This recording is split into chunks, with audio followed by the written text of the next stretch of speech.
मैला आणि घाण पाणी गटरीचं तेवढं नदीला जातं तेवढं थांबवलं तर फार बरं होईल, उपकार होतील. जो वारकरी तीर्थ म्हणून तोंडात घेतोय तेवढं पुण्याचं काम जरी केलं तर फार बरं होईल. सभागृहामध्ये उत्तर विचार प्रश्नाला मी त्या ठिकाणी प्रश्न केला होता सरकारला.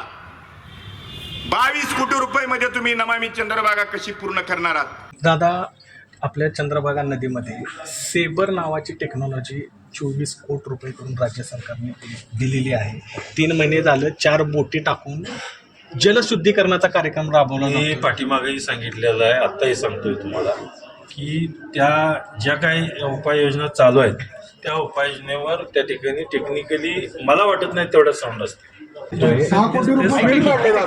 त्यांनी जे यंत्रणा उभारली आहे ते साचलेल्या पाण्यात उभारलेली आहे. 3 महिने त्यांनी फक्त इन्स्टॉलेशनचे 6 कोटी रुपये घेतले इन्स्टॉलेशनचे.